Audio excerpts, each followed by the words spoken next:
भगवान विट्ठल विष्णु भगवान और कृष्ण भगवान के ही एक रूप है जिनको महाराष्ट्र में पूजा जाता है। आज मैं आपको विट्ठल भगवान और उनके भक्त नामदेव की कहानी सुनाती हूँ। कंधे पर कपड़े का थान लादे और हाट बाजार जाने के लिए तैयारी करते हुए नामदेव जी की पत्नी ने कहा, भगत जी आज घर में खाने को कुछ भी नहीं, ना आटा ना नमक, चावल दाल गुड़ शक्कर सब खत्म हो गए हैं। शाम को बाजार से आते हुए घर के लिए राशन का सामान लेते आइएगा। भक्त नामदेव जी ने उत्तर दिया, देखता हूँ जैसे विट्ठल की कृपा, अगर कोई अच्छा मूल्य मिल जाए तो निश्चित ही घर के लिए अनाज और धन आ जाएगा।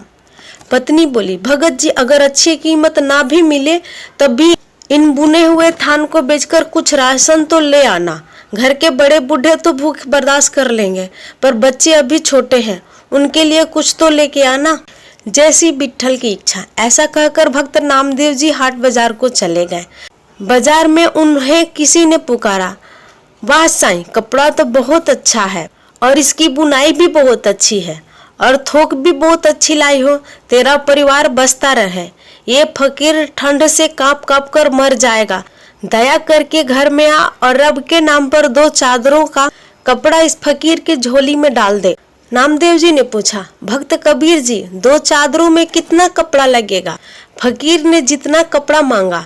इत्तेफाक से भक्त नामदेव जी के पास थान में कुल उतना ही कपड़ा था और भक्त नामदेव जी ने पूरा थान उस फकीर को दान में दे दिया।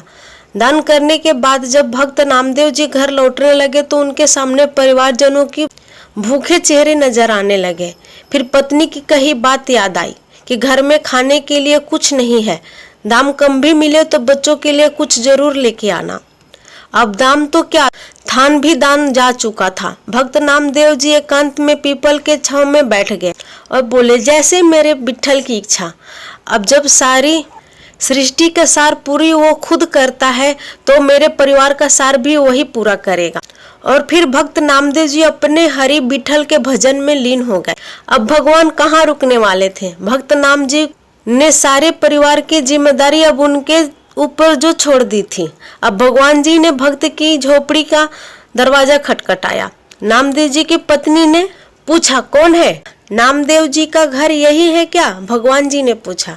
अंदर से आवाज आई, हाँ जी यही है, आपको कुछ चाहिए? भगवान सोचने लगे कि धन्य है नामदेव जी का परिवार, घर में कुछ नहीं है फिर भी हृदय में देने की और सहायता की जिज्ञासा है।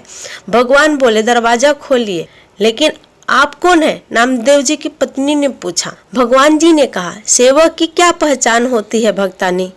जैसे नामदेव जी विट्ठल के सेवक हैं, वैसे ही मैं नामदेव जी का सेवक हूँ।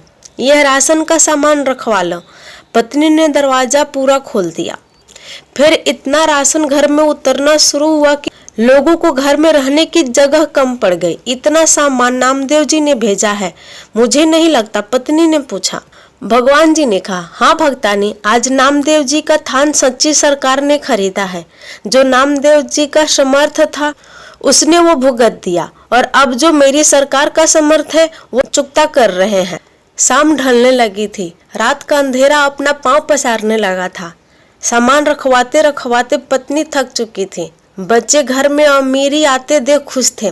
वो कभी बोरे से शक्कर निकाल कर खाते, कभी गुड़, कभी मेवे देखकर मन ललचाते, कभी झोली भरकर मेवे लेकर बैठ जाते। उनके बाल मन अभी तक तृप्त नहीं हुए थे।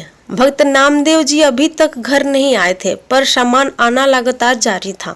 आखिर पत्नी ने हाथ जोड़कर कहा, सेवक जी अब बाकी का सामान भक्त जी के आने के बाद ही आप ले आना, हमें उन्हें ढूंढने जाना है क्योंकि वो अभी तक घर नहीं आए हैं। भगवान जी बोले, वो तो गांव के बाहर पीपल के नीचे बैठकर विट्ठल सरकार का भजन और सुमिरन में व्यस्त हैं। अब परिजन नामदेव जी को देखने गए। सब परिवार वालों को सामने देख नामदेव जी सोचने लगे, जरूर ये भूख से बेहाल होकर मुझे ढूंढ रहे हैं। इससे पहले कि संत नामदेव जी कुछ कहते, उनकी पत्नी बोल पड़ी, कुछ पैसा बचा लेने थे, अगर थान अच्छे भाव भी गए थे तो सारा सामान आज ही खरीद कर भेजना था क्या?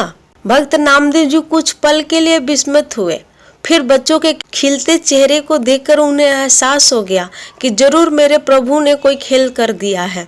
पत्नी ने कहा, अच्छी सरकार को आपने थान बेचा है और वो तो सामान घर भेजने से रुकता ही नहीं। पता नहीं कितने वर्षों का राशन दे गया, उसे मिन्नत कर रुकवाया, बस कर। बाकी संत जी के आने के बाद उनसे पूछकर कहीं रखवाएंगे। भक्त नामदेव जी हंसने लगे और बोले, वो सरकार ऐसा ही है, जब देना शुरू करता है तो सब लेने वाले थक जाते हैं, पर उनका देना कभी खत्म नहीं होता। वह सच्ची सरकार की तरह सदा कायम रहती है। भक्ति में बहुत शक्ति होती है। अगर हमें भगवान पर विश्वास हो तो वो हमारा हाथ कभी नहीं छोड़ते, वो हमेशा हमारे साथ होते हैं। अगर आपको ये कहानी पसंद आई हो तो प्लीज़ मेरे चैनल को लाइक करें, सब्सक्राइब करें और शेयर करें, और हाँ, बेल आइकन दबाना बिल्कुल ना भूलें। Thank you very much.